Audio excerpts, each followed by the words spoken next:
Bueno, vamos a pasar al segundo enemigo del alma, que es el demonio. En Apocalipsis capítulo 16, versículo 14 dice: son espíritus de demonios que realizan señales y van donde los reyes de todo el mundo para convocarlos a la gran batalla del gran día del Dios Todopoderoso.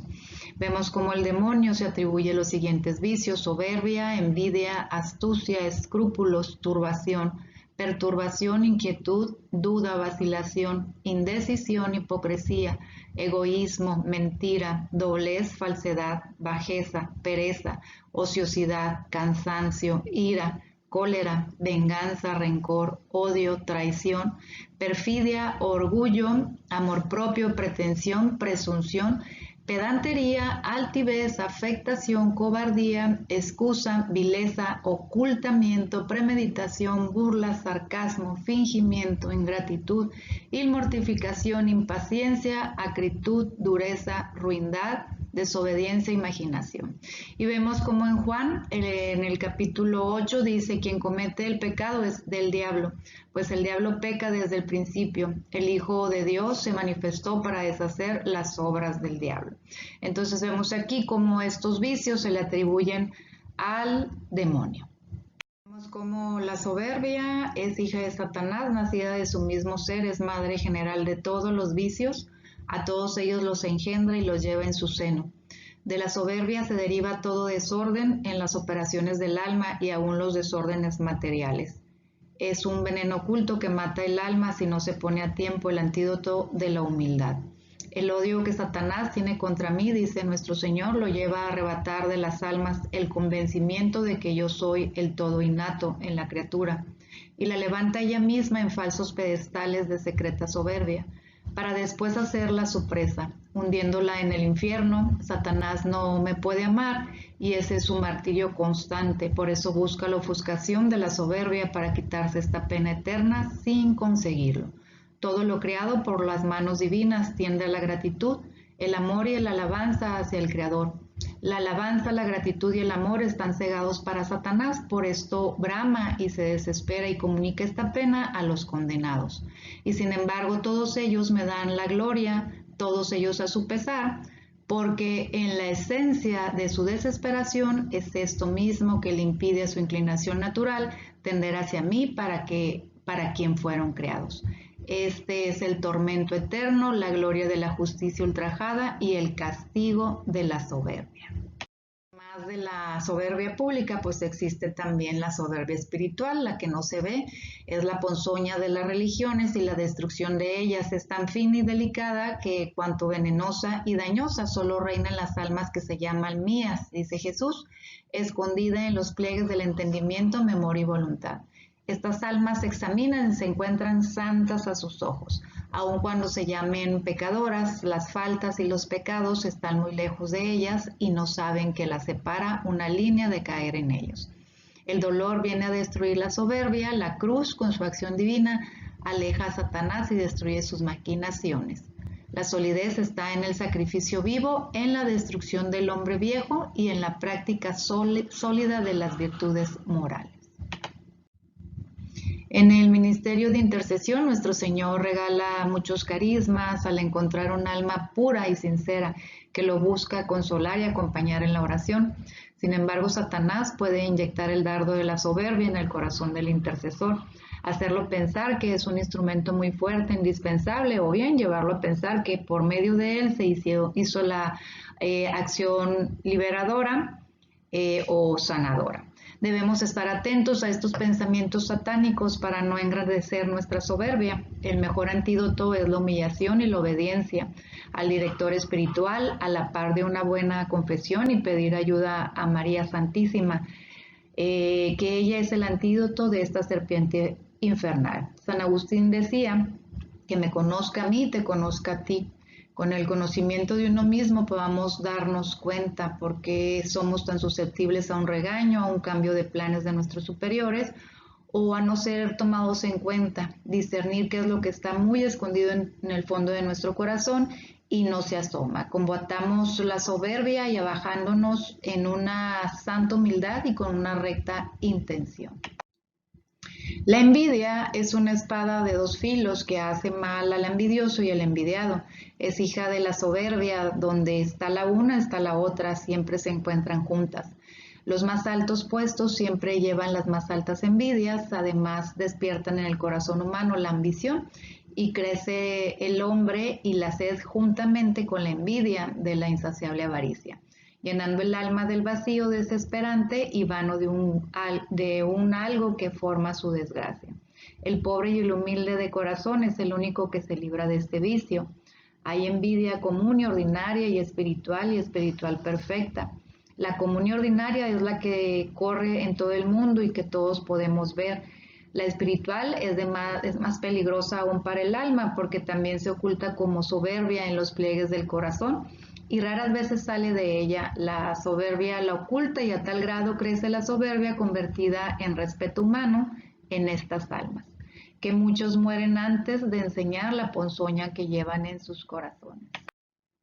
La envidia espiritual perfecta todavía es más fina y consiste en una interior pena por atesorar lo de las otras almas, con falsa capa de santa imitación y de no desperdiciar los dones del Señor que ven en otros corazones que ven menos dispuestos que los suyos. La envidia es enemiga de la caridad fraterna y se sabe disfrazar de una hipocresía traidora, siendo mucho el daño espiritual que hace. El único remedio de la envidia es la energía con la entereza y con la constancia y el dominio propio, cortar de raíz todo levantamiento interno de esa pasión devoradora. Aún más el remedio es adelantarse a hacerse el bien, alabando con todo el corazón y siempre buscando para esto las ocasiones de alabar a aquel que es objeto y causa de tal revolución en nuestra alma. Pero la alabanza no se debe hacer a la persona directamente, sino con otras personas. Además, de forma especial, la oración y el ofrecerme sacrificios a mí por la persona o el alma envidiada.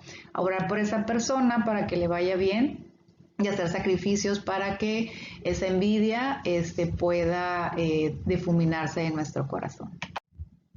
Se tiene que utilizar la humildad para derrocar la envidia. El intercesor jamás deberá envidiar ni los dones materiales ni mucho menos los dones espirituales de otro. Esto sería un grave pecado contra el Espíritu Santo. Ya lo vemos en el Catecismo de la Iglesia Católica, que son los pecados que no se van a perdonar. Numeral 1864, todo pecado y blasfemia será perdonado a los hombres, pero la blasfemia contra el Espíritu Santo no será perdonada. Esto lo vemos también en Marcos, el capítulo 3, 29 y Mateo 12, 32. Siendo uno de estos pecados la envidia a pesar de la gracia ajena.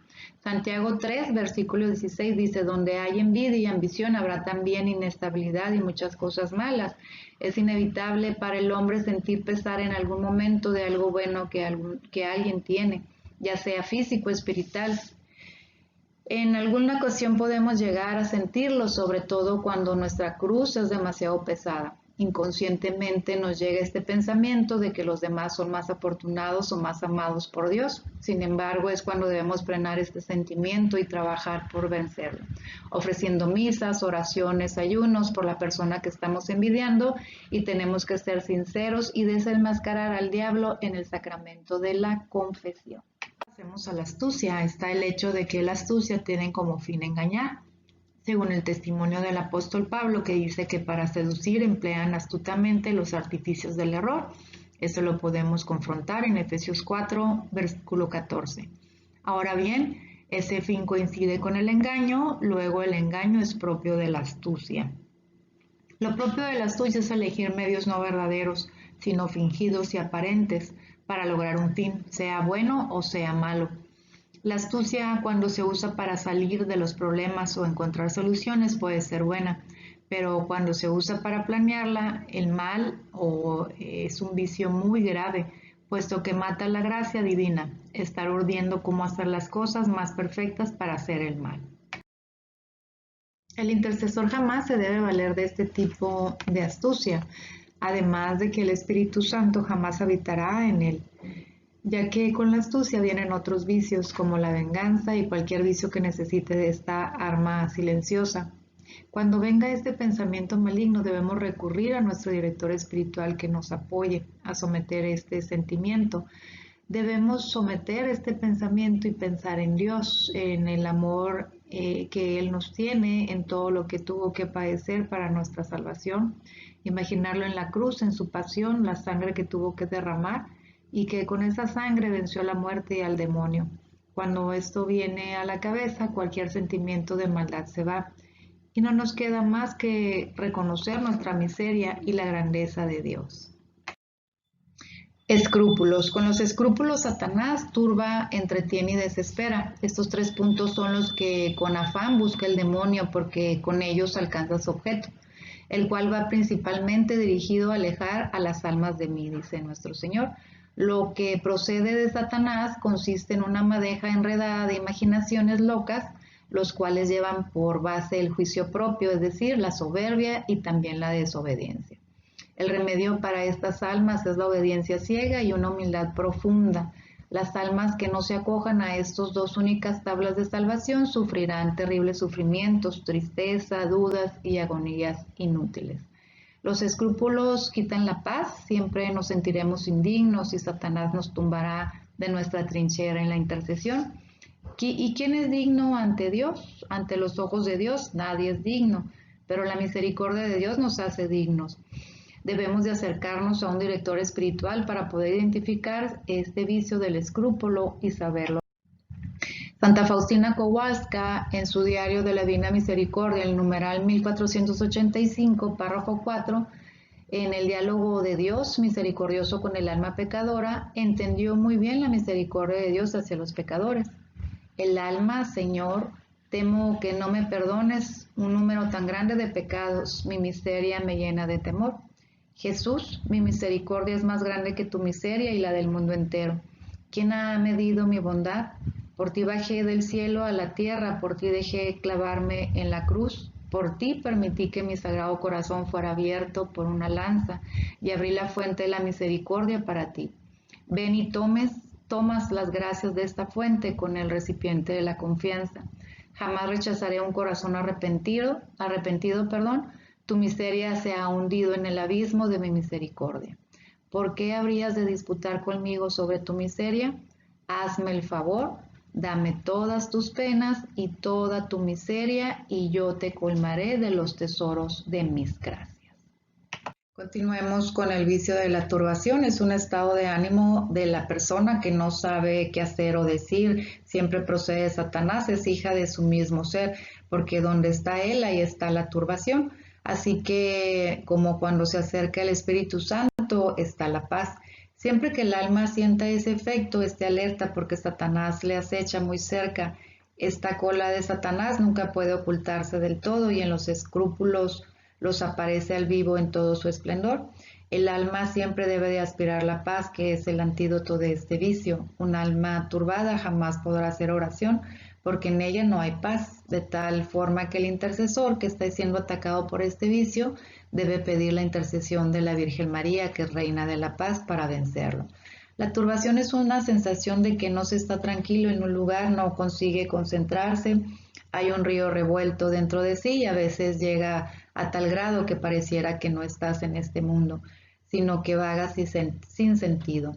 Este vicio ataca la mente para sacarnos de la oración. Venceremos si tratamos de contemplar, por ejemplo, en los misterios del rosario, hacer la lectio divina. También nos puede apoyar estas prácticas piadosas. La visita al Santísimo, etcétera. Tenemos que mantener siempre nuestra mente ocupada, pero conectada con Dios.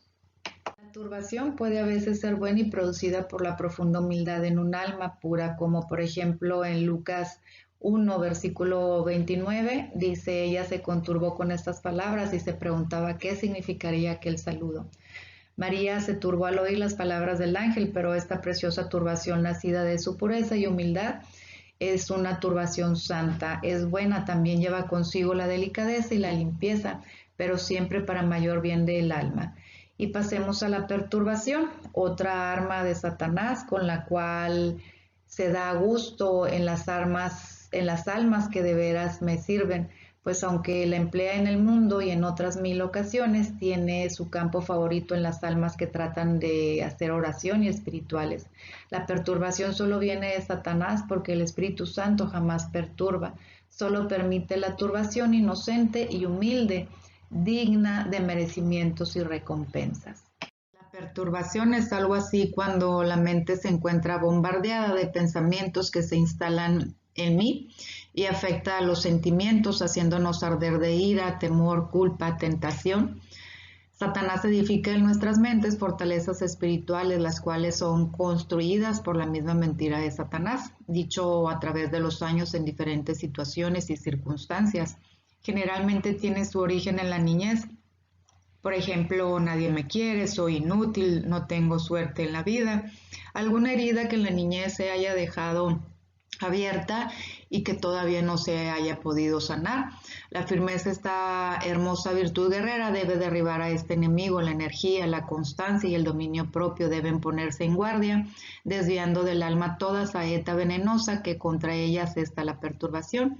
Si vemos en 2 de Corintios 10, 4, 5, porque las armas de nuestra milicia no son carnales, sino poderosas en Dios para la destrucción de fortalezas, derribando argumentos y toda altivez que se levanta contra el conocimiento de Dios, y llevando cautivo todo pensamiento a la obediencia a Cristo. Tenemos que tomar autoridad y darle órdenes a cada pensamiento, ordenar nuestra mente de lo que creamos que no es santo, digno de un servidor, que obedezca a Cristo, llevando cautivos todo pensamiento que se levanta contra Cristo. Este se debilita al momento de ordenarlos en el nombre de Cristo. Y la inquietud es hija de la turbación, lleva al desorden, es decir, Satanás lleva consigo un mundo de vicios, tentaciones y defectos que matan, entretienen y suspenden en más o menos grado los efectos de la gracia en las almas que condescienden con ellos, ya que son pecados mortales. Consiste en una revolución interna producida por crecidas y abultadas imaginaciones. Satanás lleva 3 fines en la inquietud, los cuales consisten en molestarla, entretenerla, y luego llega a su intento hasta desesperarlas. La inquietud es hermana de los escrúpulos. Estas inquietudes se curan con el desprecio, pues nada le duele más a Satanás como su orgullo, como el desprecio. Este desprecio, unidos con actos de amor y de profundísima humillación, liberan al alma de estas inquietudes. Satanás pone en los pecados otra clase de inquietud, la cual consiste en remordimientos crueles pero llenos de profunda soberbia, llenándoles el corazón de desconfianza en la misericordia divina, y finalmente en la desesperación, lo que los lleva a grandes crímenes que los conducen al infierno. En el ministerio de intercesión es necesario pedir el Espíritu Santo, el don de discernimiento, para poder identificar qué es lo que inquieta nuestra alma. El Espíritu Santo es dador de la paz necesaria para nuestro espíritu. Un espíritu inquieto no puede orar, ni siquiera se concentra para rezar. Todo le parece cansado, el simple hecho de ver la lista de letanías se nos hace interminable. Por eso la paz es necesaria para poder interceder. Nuestra Madre, la Virgen María, debe ser refugio seguro en esta lucha contra este vicio. El intercesor siempre debe de repetir dentro de sí: Jesús, en ti confío. Bueno, vamos a pasar a la duda. La duda es hija de la soberbia y hermana de la inquietud y de la ceguera espiritual. Es un desorden que existe en el entendimiento del hombre, del cual pasa a la voluntad, alimentándose con el orgullo. Las dudas voluntarias y permitidas en materia de fe son pecados de los más graves que existe sobre la tierra, porque van alimentadas con el amor propio del hombre. Hacen su nido en los corazones soberbios e impuros. Y hablo de la duda contra mi iglesia y mi religión, dice Jesucristo. Existen otras dudas en los espirituales que llevan en sí el juicio propio, el cual los capitanea. Estas dudas con frecuencia hacen caer en la desobediencia. Las almas soberbias son aquellas que juzgan y piensan y dan 1000 vueltas a los consejos y pareceres de los directores y superiores. El único remedio para este mal consiste en la obediencia ciega, en la docilidad y en la humildad. Un intercesor jamás debe dudar de la fuerza y el poder de Dios para vencer cualquier situación. Si bien la acción de Dios puede tardar más allá de lo que nosotros esperamos, siempre será para que nosotros crezcamos en virtud, paciencia, esperanza, fortaleza, etc. El intercesor debe tener plena certeza de que para Dios no hay imposibles, ya bien lo dice en Lucas 1:37. Siempre debemos de tener la plena confianza de que Dios nos escucha y la fe de que aun cuando para nosotros parezca que algo es malo, Dios siempre sacará provecho de esto para sacar algo bueno, recordando siempre la oración de Jesús al realizar el milagro de resucitar a su amigo Lázaro. Vemos que pone en Juan capítulo 11 del 41 al 42. Quitaron pues la piedra, entonces Jesús levantó los ojos a lo alto y dijo: Padre, doy gracias por haberme escuchado. Yo sabía que tú siempre me escuchas, pero le he dicho por estos que me rodean, para que crean que tú me has enviado. Qué gran poder de intercesión tendríamos si verdaderamente tuviéramos la certeza de que Dios siempre nos escucha como Jesús nos los mostró. Vacilación. Es hija de la duda y la soberbia. Satanás tiende este lazo sobre todo en materia de vocaciones. Entretiene a las almas débiles con ponerle en su entendimiento una serie de imaginaciones tontas, necias e insubstanciales. El remedio para este mal es una voluntad muy firme. La firmeza y la fe cortan de raíz la tentación. Después de haber madurado tal o cual decisión, confiada al juicio prudente de un director santo que ora. La vacilación lleva consigo el amor propio y hace a las almas indecisas y cobardes. Hace que un alma valiente que pudiera volar en camino de las virtudes quede opacada y se debiera alcanzar un alto grado de perfección, se queda a medias, inutilizándose para muchas cosas, hace a las almas indecisas y cobardes. Esto lo podemos ver en la página del libro, en la 322. Nuestro Señor nos pide firmeza, que pisemos con pies firmes sin vacilar. Ya no podemos darnos el lujo de ser inmaduros en la fe, que podemos vacilar con cualquier viento de doctrina o duda. Debemos de orar con la certeza de que nuestra oración es escuchada por Dios. Meditemos el pasaje de Marcos capítulo 9, versículo 22. Y muchas veces la ha arrojado al fuego y al agua para acabar con él. Pero si algo puedes, ayúdanos, compadécete de nosotros. Jesús le dijo: ¿qué es eso de si puedes? Todo es posible para quien cree. Al instante gritó el padre del muchacho: creo, ayuda a mi poca fe. Entonces, intercesor, nunca vaciles del poder de Dios, sé firme en tu fe, en tu actuar, sabedor de que todo lo podemos en Cristo, que nos fortalece y que es Él quien te ha llamado a esta vocación de interceder desde tu bautismo. Recordando que por este sacramento Cristo nos comparte la dignidad de ser sacerdotes para orar, para ofrecer nuestros sacrificios por nosotros y los demás, de nuestra salvación y la del mundo entero. Somos profetas por nuestro bautizo para llevar la buena nueva, el evangelio, hablar de Dios y enseñar al mundo de sus maravillas y su gran misericordia. Y por último, en el bautismo nos hacemos reyes porque Cristo nos hace sus hermanos, hijos del gran Rey del universo, a tal grado que nos permite llamar a su Padre, Padre nuestro.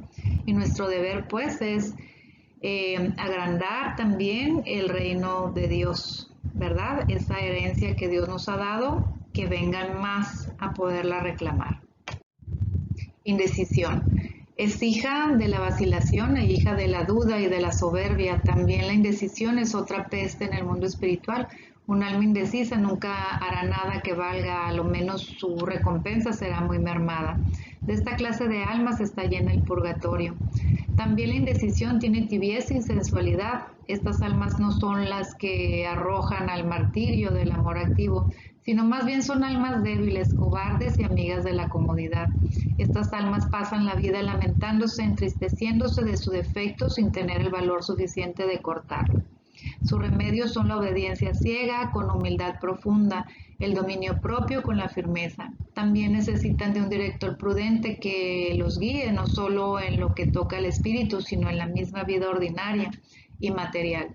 La curación de estas almas indecisas es muy importante porque si no se curan jamás podrán entrar de lleno a la vida espiritual. En la página 322. El intercesor indeciso vacilante jamás progresa en santidad, siempre es tibio, no es capaz de tomar su cruz y sacrificarse por los demás, siempre está pensando si realmente él sirve para este ministerio, si realmente Dios lo llama. Solo observa y salta de comunidad en comunidad sin comprometerse con nada. Busca 1000 pretextos por evadir el llamado que Jesús le hace, no se arroja en la confianza de Jesús, que el que da la gracia de la oración y hace todo. No acepta la voluntad de Dios y no tiene actitud para servir. La indecisión es un vicio que no te deja prosperar tanto espiritual como en el ámbito social. El indeciso toma una actitud pusilánime y mediocre que siempre lo deja estancado y postergando uno y miles de proyectos. Así se le va la vida por su falta de firmeza. Hipocresía. El fin de la hipocresía es fingir con perfección lo que el corazón está muy lejos de poseer ni de sentir. Es hija de la falsedad. El veneno de Satanás corre por sus venas. Es el refinamiento de la falsedad, de la doblez y de la mentira. Es el veneno del alma y la que desvirtúa con la falsedad y engaño los actos que debieron ser santos y no lo son, los que debieron ser meritorios y son dignos solamente de castigo. En el mundo espiritual hay mucho fruto podrido formado por almas hipócritas que pasan por santas y no lo son, por los que por exterior modesto encubren un interior puro. A esta falange de Satanás pertenecen aquellas personas melindrosas y tímidas que se espantan de una palabra menos edificante, ejecutando ellas las obras más aborrecibles e indignas. Son estas las que quieren poner la atención en todas sus obras exteriores, lágrimas y suspiros y exageraciones tontas, atrayéndose aplausos y en su interior se gozan con nefandas maquinaciones, negros pensamientos y espantosos vicios. La mayor parte de los sacrilegios las cometen las almas hipócritas. Y mira, pues esto es lo que dice nuestro Señor de la hipocresía. La hipocresía espiritual consiste en la aparente realidad sana de lo más refinado fingimiento, en la demostración más pura de las virtudes con el cuño falso de la mentira, en la realidad más fingida de la verdad. El respeto humano, la soberbia o la malicia las arrastran a este horrible pecado, comulgándome así y entrando yo a esos sepulcros blanqueados llenos de asquerosa hediondez. Almas llenas de falsa piedad, la hipocresía es la capa de todos los pecados y aún de todas las tentaciones de Satanás. La hipocresía espiritual perfecta consiste en un interno conocimiento del mal propio, encubierto por la misma alma, por una capa de santidad ante sus propios ojos. El remedio para la hipocresía es la caridad, la justicia, la humildad y el vencimiento de uno mismo. La hipocresía es un vicio detestable aún en el campo mundano, cuanto más en el terreno espiritual. Un intercesor hipócrita no tiene nada que hacer en este ministerio. Dios sondea los corazones de los hombres y la verdad siempre sale a relucir.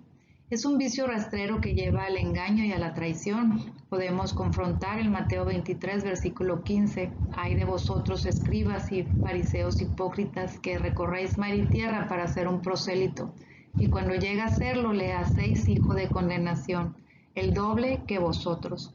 ¿De qué sirve darnos golpes de pecho en la iglesia o entre la gente si tratamos de forma injusta al prójimo? Despreciándolo, tratamos de maravilla a gente que ni nos importa ni son nuestros familiares, queriendo quedar bien con ellos, poniéndonos una careta de armonía en nuestro ser, cuando somos tan despiadados con los nuestros en casa. En el trabajo, a causa de nuestra hipocresía, las iglesias están vacías, porque no hemos dado testimonio de que vale la pena seguir a Cristo. En verdad, mi hijo o mi amigo o mi esposo pensará que Dios es amor cuando yo me llevo insultándolo. Qué gran compromiso tenemos de dar un testimonio sincero y verídico del amor de Dios en nuestras vidas. De todo esto daremos cuenta de cada pequeñito en la fe que apartamos de Dios por nuestra hipocresía. Tenemos al rencor, es hijo de Satanás y hermano de la venganza. Si hay rencor, también hay venganza. Existen almas que por respeto humano, consideraciones sociales o cuestiones de conveniencia, o bien timoratas, hasta por no manchar su conciencia, esconden la venganza y se abstienen de cometerla. Hipócritas, dice nuestro Señor, sin embargo anida el rencor, lo acarician y se gozan en él. El rencor, por más que se esconda, crece y se desarrolla, solo hay un paso para la venganza. La causa del rencor es que no impera en el corazón del hombre la cruz, que lleva totalmente todas las virtudes y cuyos frutos son el perdón, la caridad, la paciencia y la humildad. El alma crucificada no es rencorosa, el alma que ama a Cristo perdona de corazón y lleva consigo la más pura caridad. El remedio para el rencor es la contrición en la humildad y en la crucifixión. Un intercesor jamás debe ser rencoroso, al contrario, nunca va a poder interceder por sus enemigos. La intercesión no es individualista ni egoísta, se debe orar por todos en forma universal. La oración que hacemos solo por los que amamos, sin importarnos la conversión de los que nos lastiman, de los que nos odian, se pudiera decir que es una oración satánica, donde el enemigo nos ha puesto de cierto modo el egoísmo, odiando a los que hacen el mal y haciéndonos incapaces de rogar por ellos. Si pudiéramos confrontar el Mateo 5, versículo 44, pues yo os digo, amad a vuestros enemigos y rogad por los que os persiguen. Aquí pues, cómo es que nuestra intercesión debe ser universal por los que amamos y por los que no nos aman y nos hacen la guerra. Y pasemos al odio, que es hermano gemelo del rencor, es hijo de Satanás y reflejo de su corazón. Es el antagonista de la caridad y donde está el odio está Satanás. El odio siempre está envuelto de soberbia, es la palanca de los celos y en el corazón del vengativo hace su nido. El corazón que odia no puede amar, mucho menos a Dios, porque el odio lleva en sí esta propiedad que el demonio le ha puesto. Y como el que no ama a Dios lo aborrece, luego el que odia lo detesta, y su perdición eterna es segura. El rencor y el odio no son iguales, el odio supera todavía más al rencor, es malicia, en malicia y en bajeza.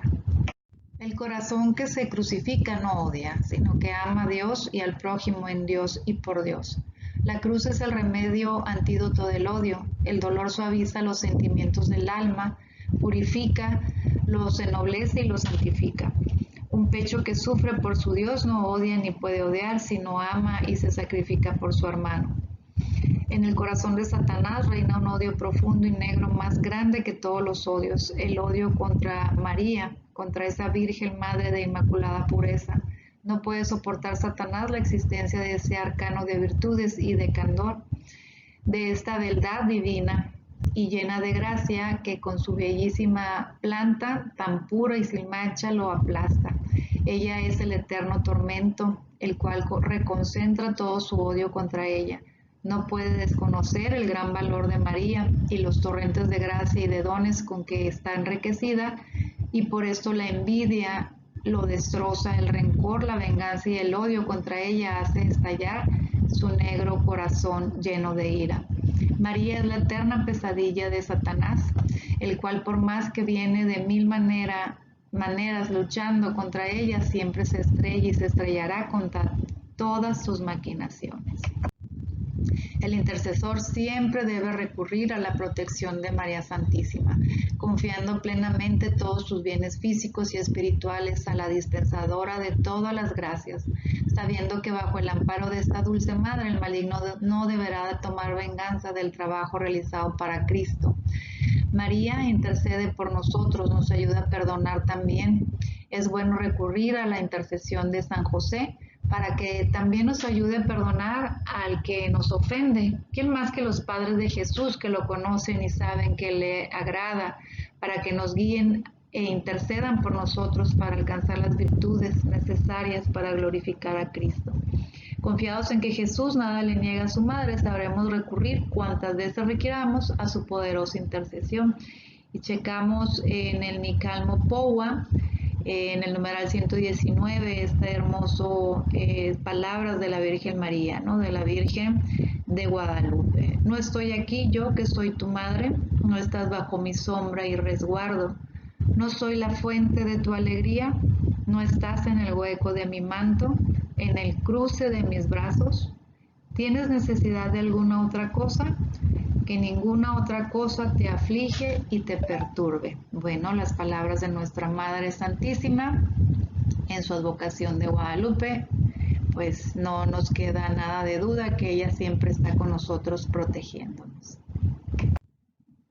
La traición. Es hija de Satanás, la lleva en su sangre, todo el aliento de Satanás es traición. La madre de la traición es la hipocresía, sus hermanos son la venganza, la cólera, el rencor y el odio. La traición forma parte del primer escuadrón y vicios guerreros de Satanás. El corazón traidor casi necesitaría una reforma completa con una gracia muy grande, especial y constante. La traición de Satanás campea en el ámbito espiritual. ¿Cuántas almas existen que creen que son santas y están llenas de soberbia y amor propio? Y existe solapadamente en las almas que se dicen mías. Esta pasión de iniquidad crece y se ensancha en las almas a tal grado que las lleva a levantarse hasta contra mí mismo. La traición nunca se anida en la sencillez, sinceridad, llaneza y claridad. Muy grandes castigos están preparados por mi justicia para los corazones traidores. Se debe desenmascarar este horrible vicio y saber que la cruz es la luz con la cual estos funestos engaños se ven y se conocen. Hacerle guerra por medio del dolor, que es la salvación del mundo. Un corazón traidor jamás podrá servir en intercesión. El intercesor debe ser fiel a Dios y a su equipo, a su director espiritual, a su coordinador. Debe ser una persona confiable que sepa guardar las confidencias que se le hacen cuando se lo pidan. Jamás deberá traicionar a alguien, mucho menos impulsado por la venganza. Recordar siempre que la fidelidad es una virtud muy querida por nuestro Señor. A ejemplo de nuestra Madre, la Virgen María, debemos guardar lo que pase en la intercesión en nuestro corazón, sin divulgar nunca nada, al menos que nos lo pidan para crecer en virtud y en conocimiento. A ejemplo de la Virgen María, podemos confrontar en Lucas 2:19.